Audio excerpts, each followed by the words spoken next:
بسم اللہ الرحمن الرحیم۔ سیرت خاتم الانبیاء محمد مصطفیٰ صلی اللہ علیہ وسلم۔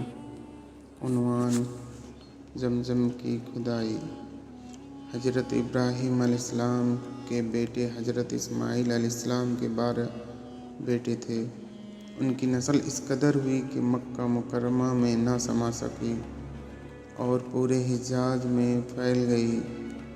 ان کے ایک بیٹے کیدار کی اولاد میں عدنان ہوئے۔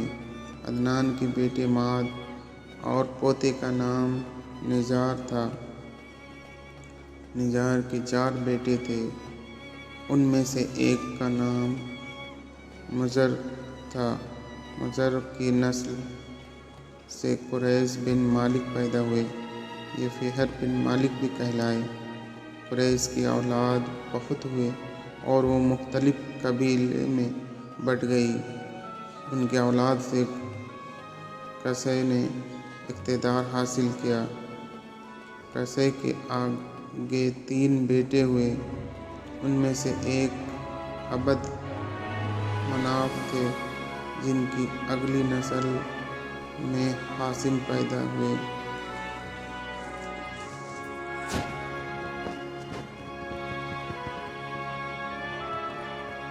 ہاشم نے مدینے کے ایک سردار کی لڑکے سے شادی کی۔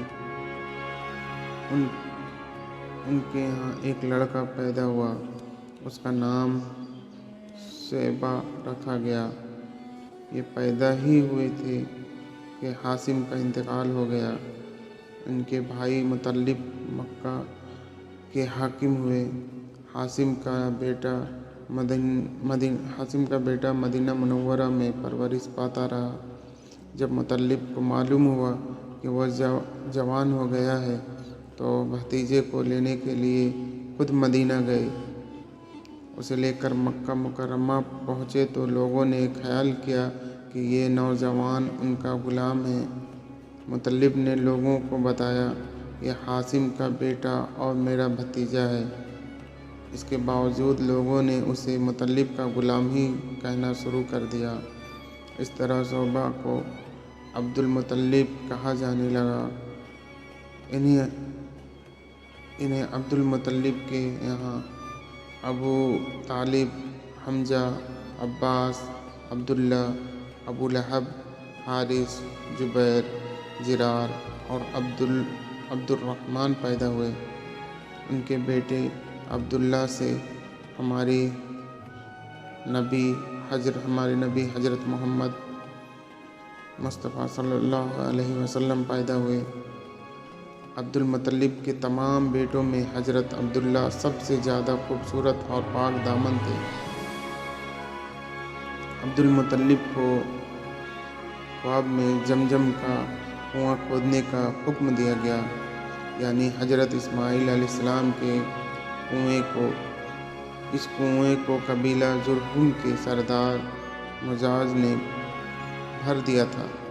قبیلہ جرہم کے لوگ اس زمانے میں مکہ کے سردار اور بیت اللہ کے نگراں تھے۔ انہوں نے بیت اللہ کی بے حرمتی شروع کر دی۔ ان کا سردار مجاز بن عمرو اچھا آدمی تھا۔ اس نے اپنے قوم کو سمجھایا مگر ان پر اثر نہ ہوا۔ جب مجاز نے دیکھا کہ کوئی اثر نہیں ہو رہا تو اس نے قوم کو ان کے حال پر چھوڑ کر وہاں سے جانا صحیح سمجھا اور وہاں سے جانے کا فیصلہ کیا۔ اس نے تمام مال و دولت، تلواریں اور زریں وغیرہ خانہ کعبہ سے نکال کر زمزم کے کنویں میں ڈال دیا اور مٹی سے اسے بھر دیا۔ کنواں پہلے سے ہی خشک ہو چکا تھا، ابھی اس کا نام و نشان مٹ گیا۔ مدتوں یہ کنواں بند پڑا رہا۔ اس کے بعد بنو خزاعہ نے بنو جرہم کو وہاں سے مار بھگایا۔ بنو خزاعہ اور قصی کی سرداری